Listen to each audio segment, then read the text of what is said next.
Good everybody. Good morning everybody. Wow, trying to get through this quick, condensing my sentences. We're reading through Obadiah 1 and Psalms 82 and 83. And a couple of days ago we had read through the great victory that the Lord gave to Jeremiah. We remember that, right? The kingdoms of Edom had come together. They had come en masse. They were going to take over Judah, destroy it, take all the wealth, because Jeremiah or Jehoshaphat had built up quite the wealth. And they thought this was going to be easy because it's a small kingdom. They're just going to walk in. And Jehoshaphat called a prayer meeting, as you remember. They all came in, and there was prophecy given, encouragement. The Lord saying, "Hey, this is my battle. It's not yours. You just march out, and you'll see the victory I have given you." And so the next day, that's what they did. They went out. They sent the worship team first, and they went out praising. They arrived at the battle scene, and there, this great army was dead. So great was this army that it took them 3 days to haul away the loot. That's pretty big. So you know that this would imprint on them, right? This was a huge victory, and they didn't raise one finger for it. They had all come together, sought the Lord. The Lord gave them an answer. They heard the prophecy given. The king was encouraged. They went out and they received that victory, and nobody did anything to earn that victory. The glory went to the Lord. It's so massive. 3 days. 3 days to take that stuff away. Wow.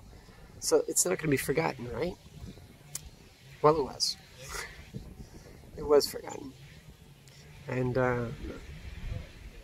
after Jehoshaphat, we know, we were looking at it yesterday, they just took a different path, and it wasn't good.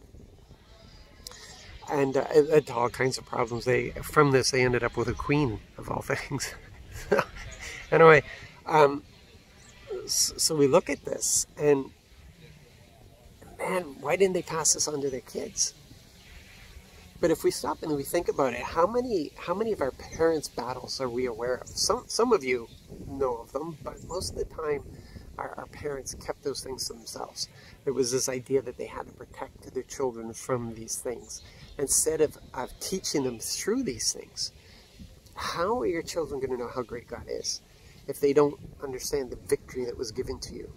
If you don't share the things that you're facing, how are they ever going to know how God answered your prayers? How are they going to understand that victory and that testimony that you have about that? They can hear it. You can tell them the story after the fact, maybe when they're older. But this is, faith is something that we have to live, that we experience, that we have to taste and see that God is good.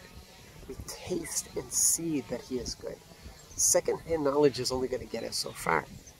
We don't know what battles most of us don't know what battles our parents face. We don't know what battles our grandparents face. We don't know what battles our great-grandparents face.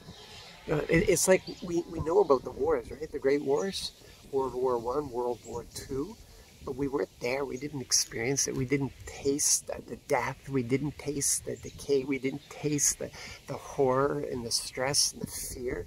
We didn't taste that. So when victory came in, we can read about that, but we don't know about that.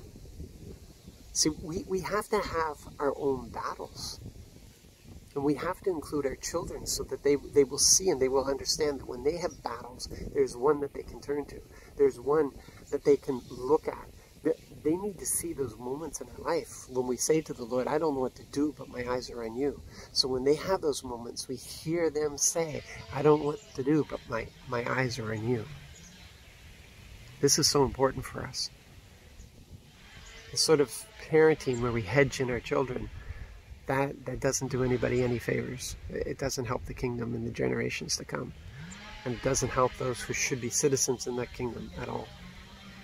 So I encourage you, include your children in your battles.